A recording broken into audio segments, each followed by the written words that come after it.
Hey, what's up? Welcome to episode 6, and thank you so much for joining. I hope that you're doing well. So, today I want to talk about the ways we unintentionally or unknowingly give up our autonomy. I'm going to have this conversation in the context of financial decisions within a marriage, but I think this can be applied to any situation beyond relationships where you need to make decisions. I'll talk about what it looks like to make decisions unintentionally or without giving the process much thought and consideration, and how losing your autonomy can be an unfortunate byproduct or cost of this behavior. I'll also talk about what it can look like to make decisions when you're fully engaged, taking full responsibility to understand all of the facts before choosing, before deciding, and making sure that your decisions reflect you, how you think, your values, and what you want. Yes, I am always talking about reflecting on what you want. I think this is probably the most important question you can ask yourself every day and multiple times a day. There's nothing selfish about it. Think of it as checking in, making sure that each action that you take is aligned with your values and your desires. And when you are confused and you don't know what you want, that is information too. It means that you need to pause and figure things out and then take your best guess at the next step forward. All right. So, I was married for 18 years, and I'm amazed at how I'm constantly finding lessons about what I did right and wrong in small and big ways during that time. I'll admit, at the beginning, when my separation and divorce was fresh, I wasn't trying to learn any lessons. Look, I'm far from perfect. At the time, I was hurt, I was angry, I was in survival mode, and all I wanted to do was to be done with my marriage and try and not sound like a raging lunatic in front of my children. It took all my energy to be civil. But I'm not like that today. Today, I'm more like this is something that happened and it's different from my original vision, but I still want and plan on having a pretty amazing life. But once in a while, I get these moments where I'm faced with a clear distinction between the way I behaved before my marriage and the way I act after the divorce in certain situations. Let me tell you what I mean. So recently, I purchased a new car on my own for the very first time. Now, this is an odd thing to say, given that it was my fourth vehicle purchase that I've had as an adult. What's different about this time around is that I actually went through the entire process of negotiating the trade of an old car and purchasing a new vehicle all by myself. It's embarrassing to even say it out loud because what the hell was I doing for all those other three purchases? The good thing is that I saw the answer to this question as I walked around the dealership trying to decide what I wanted.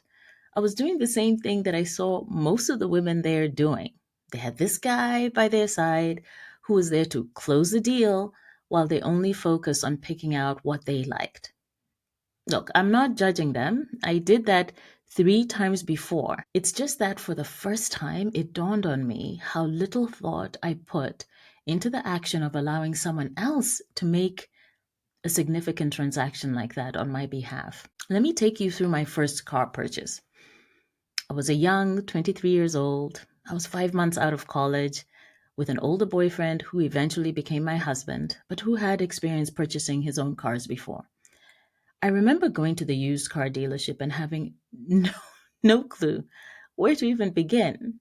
That in itself was uncomfortable and very much out of character. I'm the type of person, I've always been. I'm someone who doesn't move forward without a plan. I like the security of having a plan, maybe to a fault.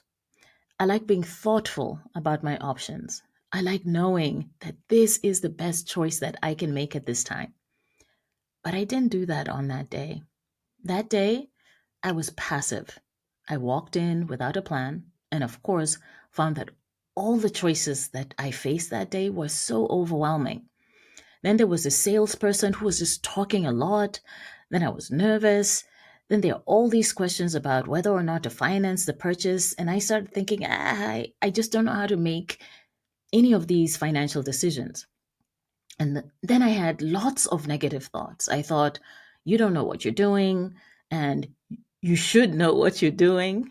It was a mess. And I remember just how easy it was to just let him, to let my then boyfriend make decisions for me. How crazy is that?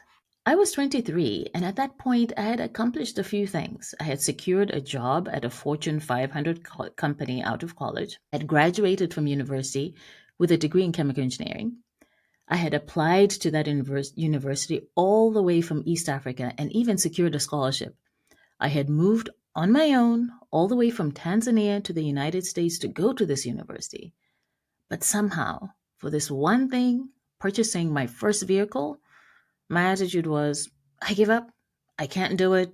I don't know what to do. This is too much for me. And with that frame of mind, boom, I gave up a piece of my autonomy unconsciously, meaning that I wasn't even aware that I did it. Now, before I continue, I want to define what I mean by the word autonomy so we're on the same page. There are three parts to it. The first part is your individual sense of self. Your sense of self are your thoughts, your beliefs, your values, your sense of what's right and wrong. When you say no to something, for example, you do so with a clear sense of self in that moment. You're standing for something and are against something. The second part is your sense of freedom. Freedom is the power you have to exist without constraint. When you have freedom, there is nothing restricting your ability to act, to think, to speak. And the last part is your ability to make decisions independently. This part is kind of self explanatory. It's your ability to make decisions without outside control or influence. My choices that day, they had me giving up my autonomy on all three fronts. I willingly gave up my sense of self by not giving myself an opportunity to express my thoughts, my beliefs, my values in the buying process. This is what happens when you're not prepared. I gave up my sense of freedom by restricting my own ability to think, speak, and act. That one was pretty crazy. And I didn't make decisions independently.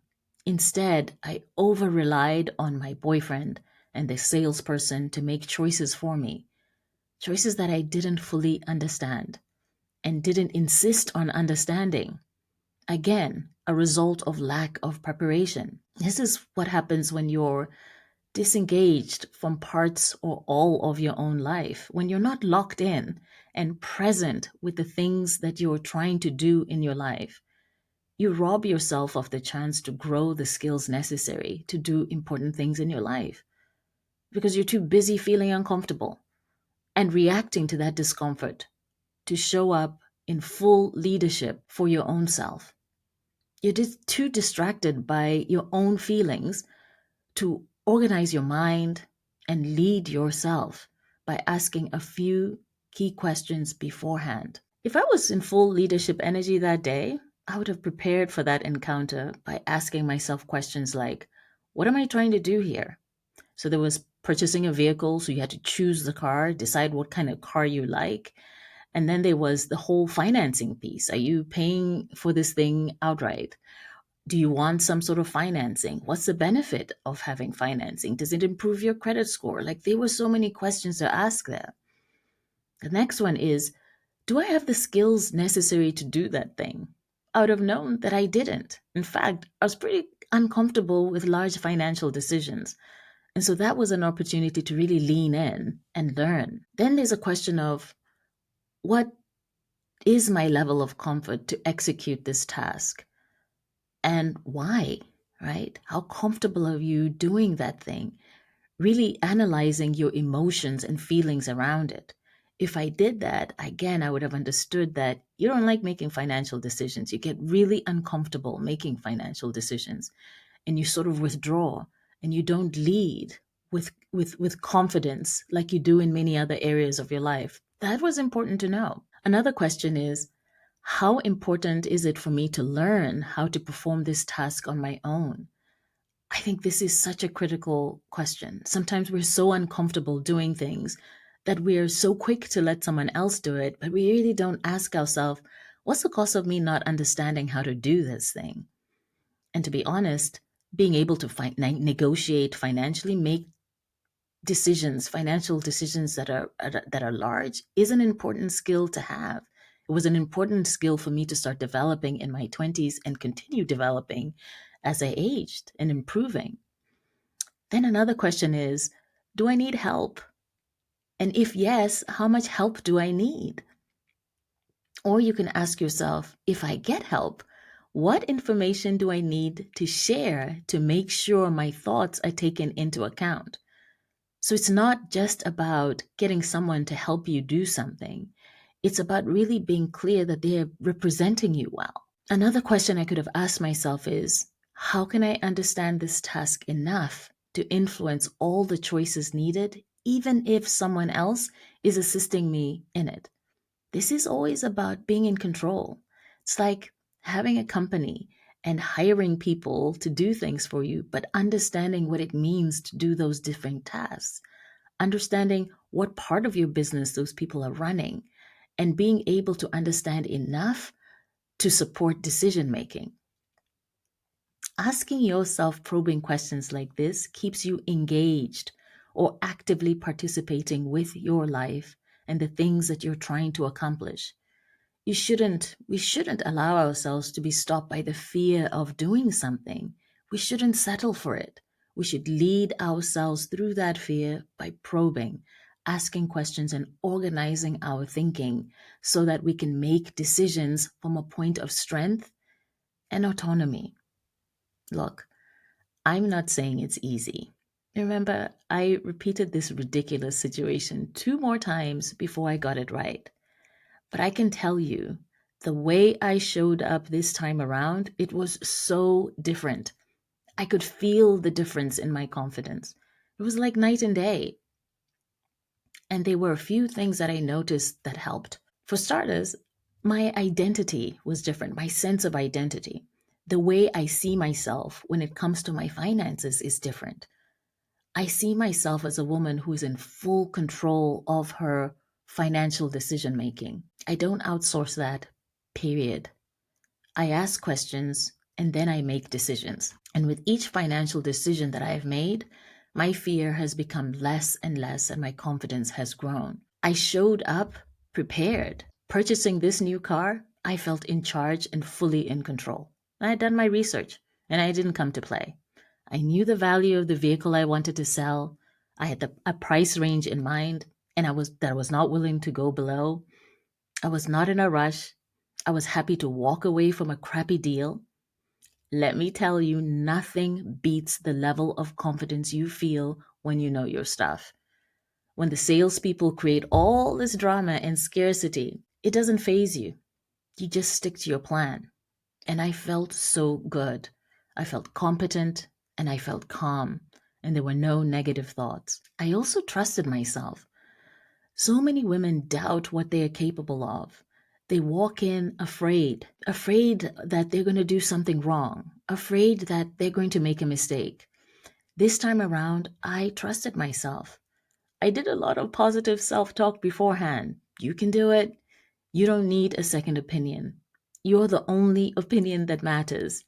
And if you make a mistake, it's your mistake to make. It's your mistake to own, and that's okay. I built trust in myself by thinking about worst case scenario. I asked myself, what's the worst thing that can go wrong here? I built trust in myself by thinking about other people who have been successful doing the thing I wanted to do before and thinking about what do they do and how do they do it. I told myself, if they can do it, I can do it. I built trust in myself by preparing and being comfortable with the research that I had done. Look, this is not just a story about purchasing a car. This is about paying attention to your life and making decisions on purpose. This is about being careful about what you decide to concede or what you choose to outsource in your life. It's about making sure that you're not being so distracted by the discomfort of doing something new or doing something that intimidates you that you miss out on building the skill of doing that thing within you. This is about always being responsible for decision making in your life as an adult and being really careful before you opt out or allow someone else to do it for you. I'm not saying that there are times that, you won't want someone to help or take the reins to do something on your behalf. What I'm saying is that if you do, make sure that you're fully aware that they are representing you well. And in order to do that, you've got to understand what you're giving up in the first place. And if you don't understand it, it's your responsibility to do so. Be careful that you're not running away from that responsibility or that you're too afraid to engage with something. Because if you are, this is an opportunity to lean in and learn and grow and keep making yourself more resilient.